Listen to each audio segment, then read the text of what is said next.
into utter anarchy. Newspaper offices have been gutted. A young Hindu man was dragged out, lynched in ISIS-style killing. It was a public execution. Well, all it took was one rumor and Bangladesh plunged into chaos, turmoil, violence. You could see that in video after video that were coming to light. It started with rumors that the killers of Sharif Osman Hadi escaped to India, an incorrect campaign, misinformation. And what it led was a complete anarchy of the country. Hadi was a student leader who was part of the 2024 student-led uprising and had made repeatedly he had threatened India for its northeast. The rumor was an excuse that allowed Islamists and jihadis to take to streets to loot, plunder, destroy, burn anything, absolutely anything that linked any part of Bangladesh to India. And what you saw on your screens is what Bangladesh has been witnessing in the last couple of days. First up, listen in to what is it that Mohammed Yunus is saying, even as then we ask, what is it that he's actually doing? But first up, listen in to what he's saying. আগামী দিনগুলোতে আমাদের সবাইকে ধৈর্য, সংযম, সাহস ও দূরদর্শিতার সঙ্গে এগিয়ে যেতে হবে, যাতে নির্বাচন ও গণতন্ত্রের শত্রু ফ্যাসিস্ট সন্ত্রাসী অপশক্তিকে চূড়ান্তভাবে পরাজিত করা যায়। এই শোকের মুহূর্তে আসুন আমরা শহীদ শরীফ ওসমান হাদির আদর্শ ও ত্যাগকে শক্তিতে পরিণত করি। Now, viewers, with elections less than 2 months away, the question to ask is who stands to gain from this violence? Is it the jihadis who have been mainstreamed now and will have to be reined in under an elected government, or is there more than what meets the eye? Now, let's be clear about one thing. This did not happen overnight. Bangladesh's fall has been orchestrated by those who fanned anti-India sentiment. And let's tell you, how is it that Bangladesh has actually reached where it has? A country that has disowned the father of nation, removed secularism from its constitution, and embraced its former oppressor, Pakistan. I'm going to walk you through the new Bangladesh that Mohammed Yunus now talks about. Look at the veiled reforms he's put in and what all he has done. 200 plus radical Islamists have been freed in the country. He's completely erased Mujibur Rahman from nation's history. Open defecation on Mujibur Rahman statues have taken place. He's been removed from the currency note as well. The socialism, secularism, which was enshrined in the constitution, has been removed. 9% of minorities are facing those threats. And renewed ties with Pakistan. There have been army exchanges, customs, visas, a multiple set of norms have been revised. And the banned Awami League and in fact, he banned Awami League and Jamaat-e-Islami has returned. And Jamaat-e-Islami is the reason why you are seeing that violence on the streets. Now, viewers, there are two sides to the Bangladesh turmoil, and that needs to be identified. On one end are the global political realities, the role of China, Pakistan, due to the strategic location of Bangladesh and Northeast, and via all of them eyeing the Chittagong port. It's a very strategically located port. And on the other end is how is it that Mohammed Yunus will deal with the present flux. And on that, just remember, Mohammed Yunus has announced that Osman Hadi's family will be taken care of by the state. He needs to announce the same thing for Dipu Chandra Das, the boy, the Hindu boy who was publicly executed. If not, then the world will know which side is Mohammed Yunus standing on. And to know more about what really is happening as far as Bangladesh is concerned, let's get in Dr. Richard Benkin, someone who's written about Bangladesh for about 20 years. Dr. Benkin, I'm going to start by asking you about Bangladesh's descent. You've been seeing this for the last couple of years, but has this come as a shock to you? No, I've been saying, and many others, of course, have also been saying that for the last year and a half, Yunus is pretty much just a fig leaf, and that the real power in Bangladesh since the ouster of Sheikh Hasina has been the Islamists. And this is a result of what happened. It's very much the playbook that we saw in Iran in 1979. So I think that's one. Number two, I've been going to Bangladesh for 20 years, and I have been shocked throughout that time at the undercurrent and a very strong anti-India sentiment. Now, if you look at the history of how Islamists come to power, they often will focus on a symbol that they can then get people agitated about to their cause. And in this case, it's India. India is the big bully next door, and from their perspective, even though, of course, as everyone knows, Bangladesh was only born because of the Indian military. So none of this should surprise anyone. And again, if we look at Iran, the 1979 revolution was building for a long time, but it just happened so quickly that, you know, what we're saying right now might be obsolete in 24 to 48 hours because there might be a new set of circumstances on the ground. Mm-hmm. Which brings me to ask you about the role of China and Pakistan. We've spoken about the Islamists. What about the role of China and Pakistan? With regards to China, I know that Prime Minister Modi has been really quite adept at maintaining relations with China, despite the fact that China and India have a good many geopolitical and other conflicts that they have to somehow deal with. However, he has maintained a good relationship with them. If in fact China is helping to fan those flames, what kind of diplomatic pressure can India bring to bear on China? What kind of agreements and relationships can India then call into question? In fact, hasn't China recently called for India and China to take a united stance against tariffs and trade wars? Well, what if India tells Xi Jinping, you want us to do it? Then you need to behave yourself and do the right thing with regard to Bangladesh, because it's even worse than we think. Because as you know, China has always had its eyes on Chittagong port as a warm water port on the Bay of Bengal. But we know now that China is also developing the Mangla port on the Bay of Bengal, south of Khulna, near India. So China is really embedding itself further and further inside Bangladesh. And I think if China wants to maintain a relationship with India, I think India has the wherewithal to say to China, you want this? Here's what we need you to do. And they're not even asking for anything for themselves. They're saying, do the right thing for your minority citizens. And by the way, same thing with the United States. Obviously, the United States and China just signed a trade agreement. And doing these things would not only be the right thing to do, the just thing to do for the people who've been victimized by this terrible prejudice, by this horrible violence, almost since the birth of Bangladesh.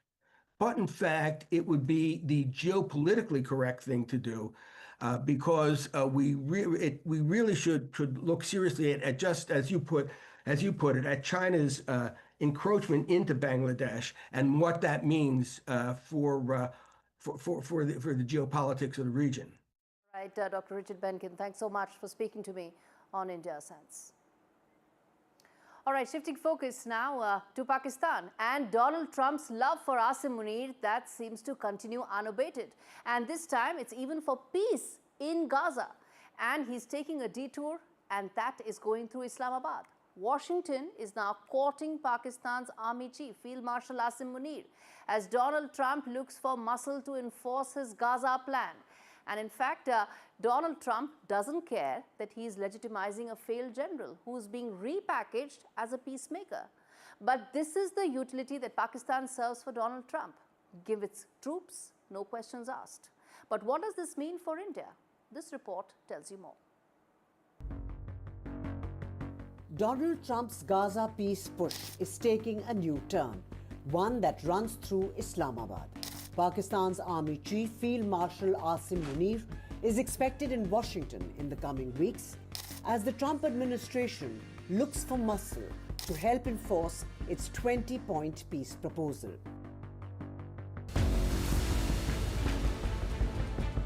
At the heart of talks, a US request for Pakistani troops to join a proposed international stabilization force in Gaza, one Trump wants framed as the Islamic world backing his plan.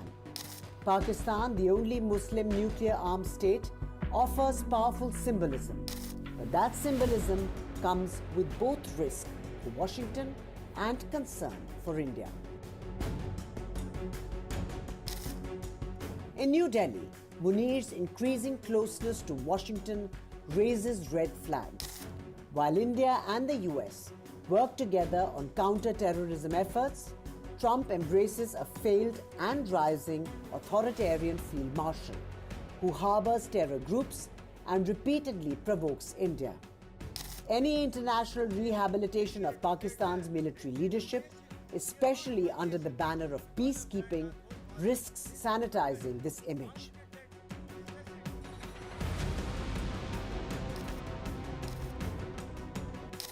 There's also a security concern. If Pakistani troops gain operational experience, legitimacy, and renewed Western backing through Gaza, it could embolden the very military establishment India has long viewed as a destabilizing force in its neighborhood. Back in Pakistan, Munir leads a military accused of repression. Sending Pakistani troops into Gaza could spark fierce backlash in a country where public support for Palestinians is overwhelming and distrust of the US motives runs deep. Critics say for Trump, this is less about peace and more about optics. By elevating Munir, the US president appears to be outsourcing political legitimacy to dictatorial generals, while the hardest questions remain unanswered. Who governs Gaza? Who disarms Hamas? And where Palestinians themselves fit into the plan?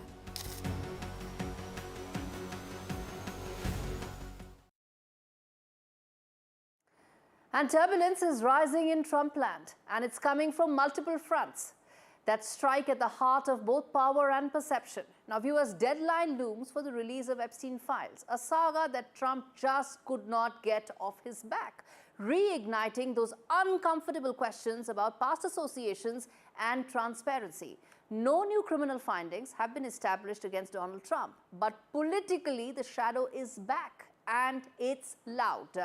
Meanwhile, an explosive Vanity Fair interview with Susie Wiles, one of Donald Trump's most trusted political aides, offers that rare insight into the internal tensions and loyalty tests and the pressure cooker inside his inner circle. Now, here is the world's most powerful man, and look at what Wiles revealed, that he was indeed in the Epstein files, believes himself to be invincible, and she says that as far as the vice president is concerned, he is a conspiracy theorist, backing Trump only for political convenience. What's the picture that is being painted of White House? That is supposed to be, Oval Office is supposed to be the most powerful office in the world. Is it chaos or is this controlled damage? Well, Donald Trump thrives on conflict, but even by his standards, the noise is actually escalating. But governing standards, stability, and right now, the turbulence is coming from within his own walls. And that's not just a distraction, that's a warning sign. To talk more, let's in fact get in Sarah Clear, who's a foreign policy analyst, to understand, well, what's really happening as far as Trumpland is concerned.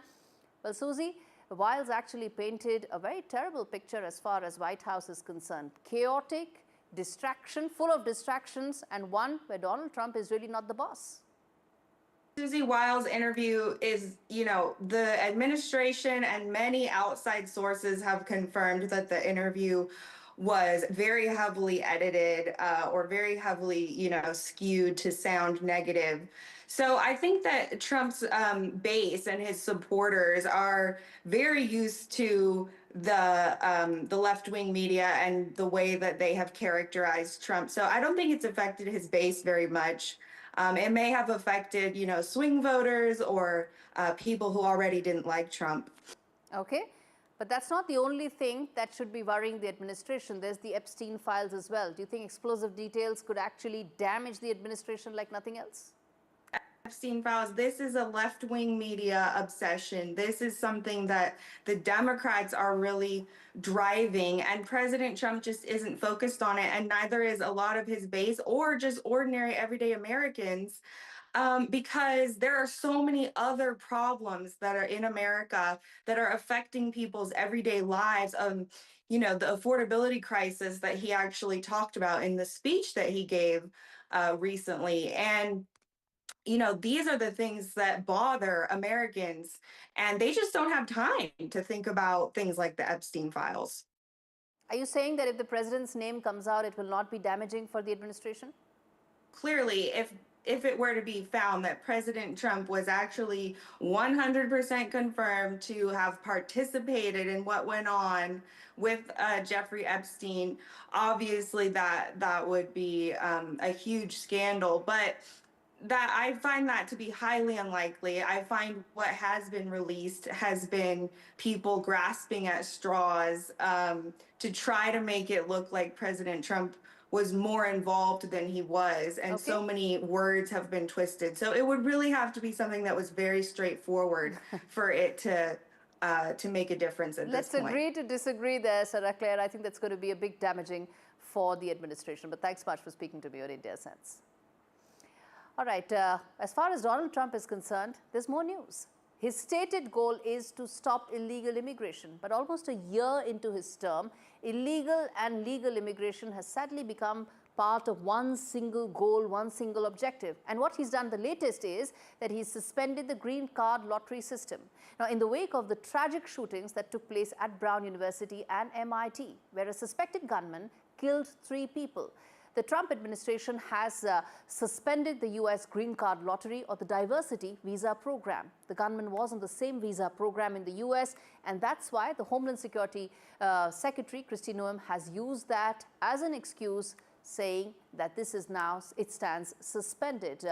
And she went on to say that this gunman should never have been allowed in our country through that visa program. But viewers, millions of Indians and other aspiring migrants and immigrants have been on several such immigration programs. Green card lottery is one such program offering hopeful gateway to opportunity, a legally sanctioned chance to study, work, and build a better life. Immigrants from across the globe have powered classrooms and research labs at institutions like MIT and Brown, contributing to science, technology, and culture that makes this policy pivot especially stark. The program randomly selects from nearly 20 million applicants with thorough vetting after selection.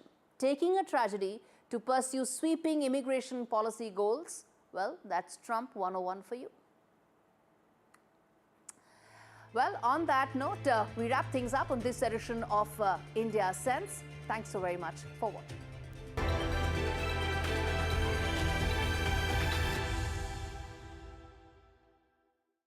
This is an urgent appeal from the charity WaterAid. Every day, children like Karim have to walk miles to collect water like this, but they have no choice. Every day, babies have to drink water that is teeming with insects and bacteria, but they have no choice. Today, more than 1,000 children will die from poor sanitation, hygiene, and dirty water. They drink it because they have no choice. But you do. You can choose to give children like Karim clean water by texting or calling WaterAid now to give just £2 a month. Your £2 a month will help communities install pipes and taps that could bring children clean water for life. We've already brought clean water to nearly 30 million people, but it's simply not enough. So please, text the word water to 88008 or call 0800 088 7733. Thank you.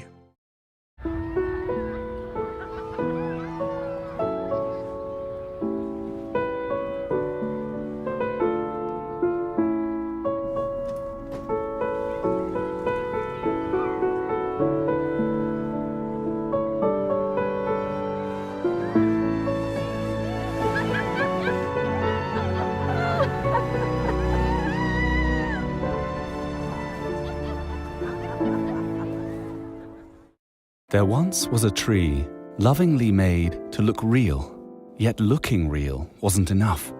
It wanted to be real. One night it wondered, where are my roots? And an answer came. Your roots will grow within the hearts of those around you, as you create very real memories. And for the first time, The tree felt real joy. balsamhill.co.uk. Don't they grow up so fast? And sometimes the big life moments like a new home and a new school can be scary. Which reminds me, I don't want my family to worry about mortgage costs if the worst should happen. That's why I'm looking into smart family life insurance. Hi, I'd like a quick quote, please. OK, you can choose a benefit amount up to £750,000 depending on your age. If you're a UK resident aged 18 to 64, you can apply with just a few health and lifestyle questions. For £250,000 of cover, the price starts at just £14.77 a month. That's less than I thought.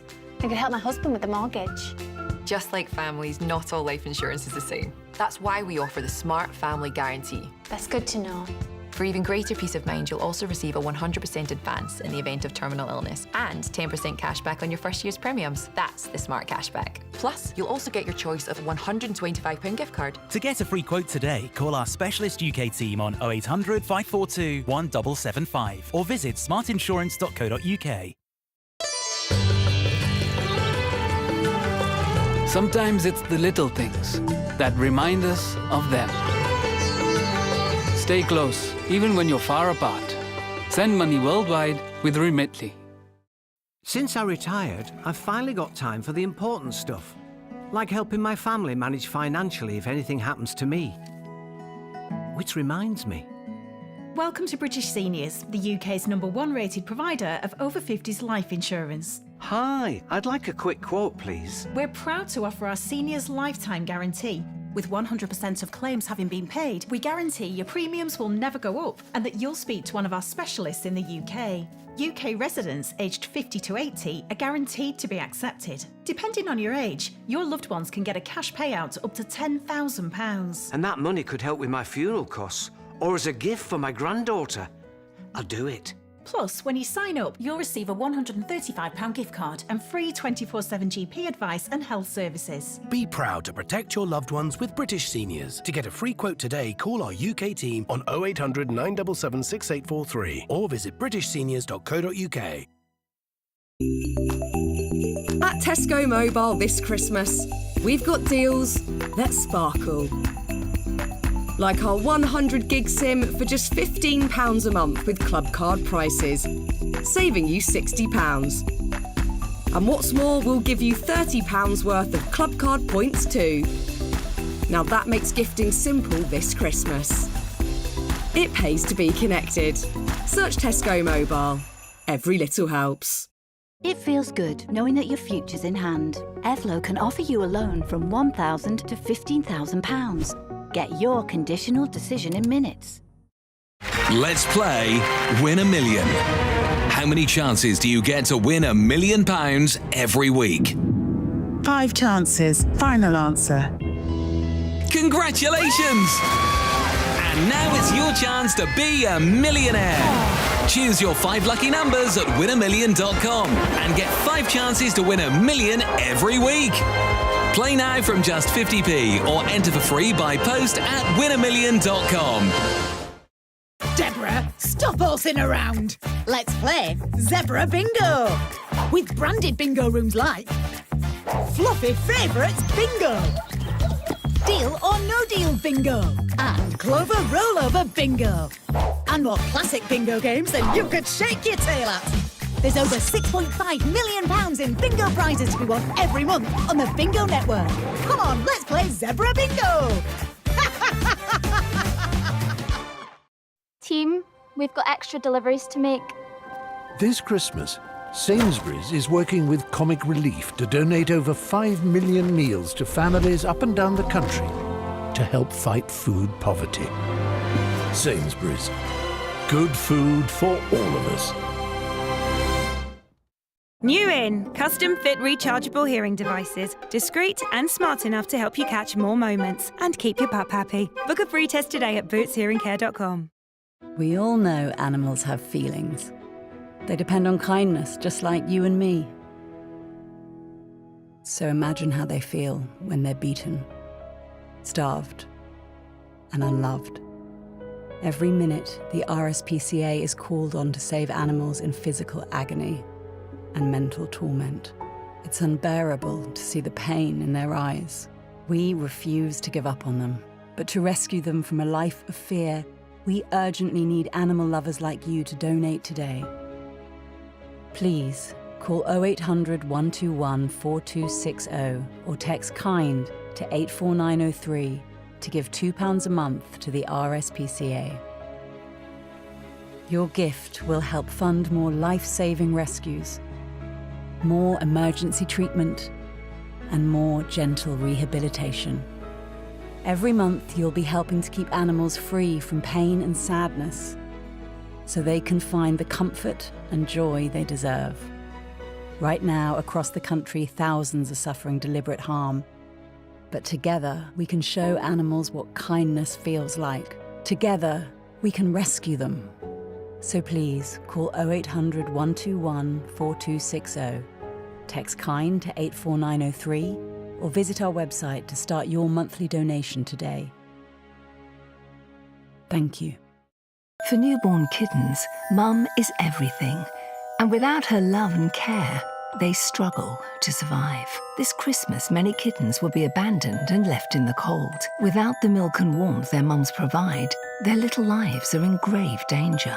Every day, poorly kittens like Cookie need life-saving care at our cat centres. By giving £3 a month, you can help provide the food, warmth and expert care they need. Please call 0800 144 5848, text MUM to 70365 or go online to donate now. When a kitten has lost the care of their mum, you can be the next best thing.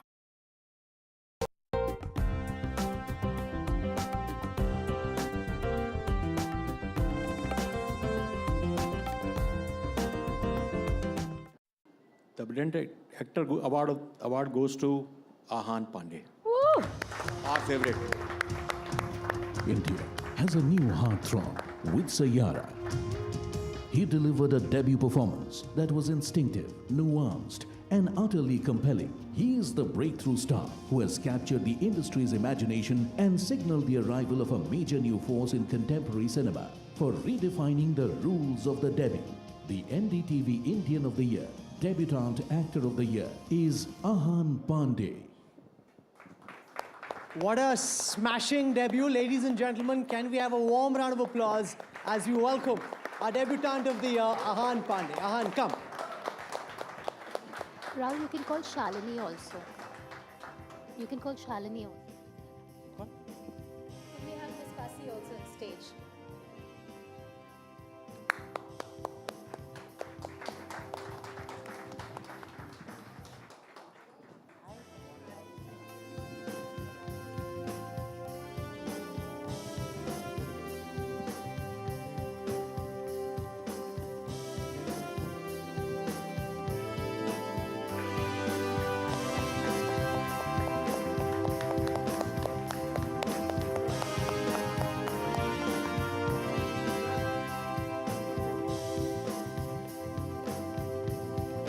The rising star of Bollywood, Ahan Pandey. Huge round of applause for Ahan. Ahan, this way, please. Sorry, ma'am. Congratulations on the award and congratulations on the incredible love Thank you so for much. Thank Sayyara. you. First big film, first big wave. Life must